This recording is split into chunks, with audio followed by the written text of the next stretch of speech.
This week we had a Nintendo Direct for Xenoblade Chronicles 3. The Direct was nearly 25 minutes long and it felt like it was around 10 minutes or so while watching, so for me it wasn't boring, which is good. The Direct was broken down into 6 main segments. We had the story and main characters, Boundless World, Battling It Out, Classes Galore, Heroes Join the Fray, and the Power of Ouroboros. We will go through each one briefly in this video and have an overall thoughts at the end, but before we get into that, hello everyone, welcome to the QuesterMage, Mage's Quest to talk about games. In today's video I want to talk about the Xenoblade Chronicles 3 Nintendo Direct that we had this week. If you're one of the 100 plus subscribers on the channel so far, thank you very much. It's literally the only way this channel can grow. If you like our content, please consider subscribing to the channel. Thank you very much. After a brand new trailer, one of the characters said the following: "It is fate. Many have tried, but none have ever managed to escape its flow." This and the infinity symbol which keeps on appearing possibly shows that the characters live their lives in a set pattern or destiny, which is what I think the flow means. Maybe the characters with the infinity symbol are a little bit different to the others. The director explained that the character's lifespan lasts for 10 years, which they refer to as terms. Their life begins with their first term and ends at the close of their 10th, which is shown via the tattoo that the characters have. The tattoos seem to be fully red at the beginning of their first term and dwindles the closer they get to the end of their 10th. There seems to be a vampiric nature to this war, as the narrator says that all of this is for the sake of filling their own flame clock, which to me means their flame clock is possibly their lifespan. So the main character segment, we saw the two nations at war in Ineos are introduced, that's Keves and Agnes. We are shown the main characters again, so now we know that 3 main characters are from Keves and 3 main characters are from Agnes. There's mention that all these characters were commissioned to take part in a special mission. The Direct then moved on to the Boundless World segment. They showed some of the areas in the world, but here I find it interesting that elements of both colonies are still at war, as the characters are exploring in the game. This is different and I have to say, I like it. Hopefully this will not affect the frame rate much during exploring. They then mentioned colonies, which have a flame clock, which is a little weird. They introduce the Pharaonis, which are mobile bases. We then see some returning features from other games. The colony system is back from Xenoblade Chronicles Definitive Edition. The rest spots are back from Xenoblade Chronicles 2 Torna, complete with crafting food and now with gem crafting and quest receiving. We got treated to a more traditional walking, running and traversing Xenoblade Chronicles trailer that we usually get, which is always nice to see a little bit of the world traversing gameplay. Thankfully, skip travel is back. If you look here, it does actually look like we'll be able to pick the time of day when fast traveling. If we can, that's awesome. They also showed quest routes, a really nice addition and in my opinion a really needed one in this series. No more checking the map 10 times to see where you're going. So then we moved on to Battling It Out. I do want to mention 2 icons here, this arrow and this sword. Small additions, but I think important ones. The arrow shows what side of the enemy you are facing. This is a really good addition to assist what art you are using. Also, the sword indicates if the character is auto-attacking, which is also really helpful. These little things to me are important as they will all help and improve the Xenoblade Chronicles battle system. Small, but mighty. The Direct then goes through the art system, which we've seen in other games, with a difference of healing and no elemental attacking being shown here. Another change are battle roles. We have the attacker, which is a high damage character, a defender who wields big weapons to block attacks and to draw aggro, and then a healer which, well,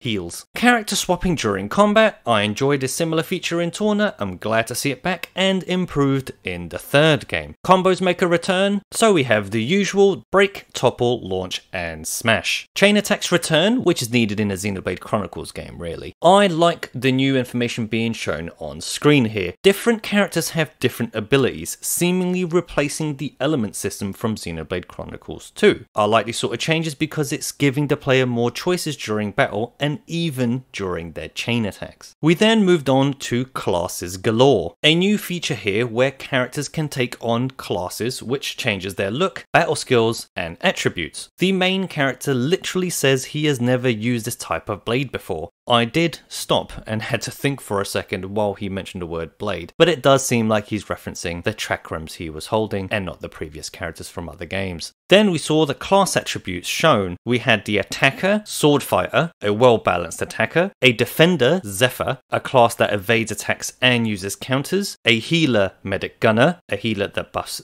the party, a healer tactician, a class that disrupts enemies and supports allies, a defender, heavy guard, massive weapons to defend allies and draw aggro, and an attack ogre, basically a heavy damage character. The classes can actually be changed. The experience you earn increases the class rank. Subsequently, you can learn master arts, which seem to be arts from other classes which you can bring into your own. Fusion arts were then shown, which is the ability to join two compatible arts into one attack. We then moved on to heroes join the fray. There are 6 main characters, but there are also other heroes that can join the party, with a maximum level of 7 party members at once. At least it looks like that so far. We saw several characters introduced in this segment: Ashira, Valdi, Riku and Manana, Fiona, Alexandria, and Grey. Also, more classes were shown. So we had a defender, Xeon, Guardian Commander, which boosts abilities, an attacker, Alexandria and Cursor, more critical hits for higher attack power, and a healer, Valdi, War Medic, a class that heals party members and buffs them too. The main characters can take on any of the classes from these heroes. The look of the party can also match. Great idea, the group will actually look like a team. We moved on to the last bit of the Nintendo Direct, which was the power of the Ouroboros. Here we see a battle with the main characters. A companion presses a button on the machine which causes the party members to become ethereal. This might be the first time the Ouroboros is used in the story. Here they mention interlinking. 2 characters from a party can interlink and fuse into an Ouroboros, a sort of mech-like character. There do seem to be limitations on which characters can do this. The Direct showed us 3 pairs of characters that can do so during battle, which you are seeing on screen. When fighting as an Ouroboros, each have their own individual arts. There is a timer when in this form, and at the end, the interlink will be deactivated. Impressively, and probably the most interesting moment in the Direct for me, was when they showed that the Ouroboros is controlled by only one of the 2 characters that have interlinked. However, you can swap between these characters, which changes the Ouroboros' arts and form. This looks like a really fun way to change up combat and hopefully will allow for more varied battle tactics. The Ouroboros, of course, can be upgraded with various skills and even take part in chain attacks. The end of the Direct showed the announcement of the expansion pass, showing us that this game will be supported until at least December 2023. A side note here, this artwork for the expansion pass needs to be an album cover for the music in all the Xenoblade Chronicles games. It looks great. You will also notice that Shulk's Monado,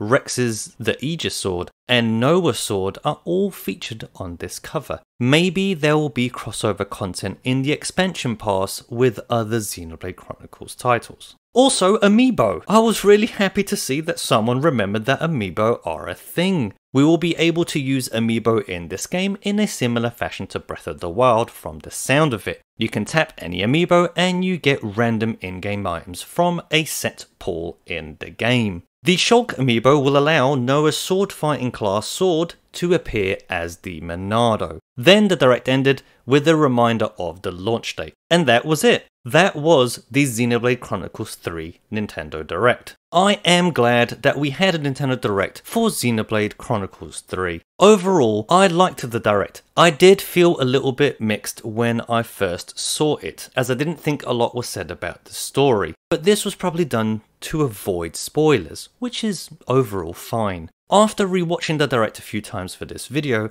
I did notice that there was actually a lot more information than I thought. I hope a lot of people like this game. The games in this series are generally fun, very long, and a great value for money. Graphically, I think this game is looking really good, at least in docked mode. We will see what it looks like in handheld. The music sounded epic at times, but there was one point that I think was missing from the whole Nintendo Direct, and I actually think will be missing from Xenoblade Chronicles 3, which is the battle narrator from Xenoblade Chronicles 2 is not audible at any point in time. It's a shame if the battle narrator is not there. I actually really enjoyed it in the second game. Hopefully it will be there in the third. I'm still looking forward to buying the game, and hopefully you are too. It's good to see Nintendo giving these games more airtime and explaining various aspects, as these games typically are huge and have multiple systems within them. I can't wait to play this game, and I hope that the game being available in July doesn't hurt the sales. So what do you all think of the Xenoblade Chronicles 3 Nintendo Direct? Do you like it? Do you dislike it? How would you change it? Please leave your impression down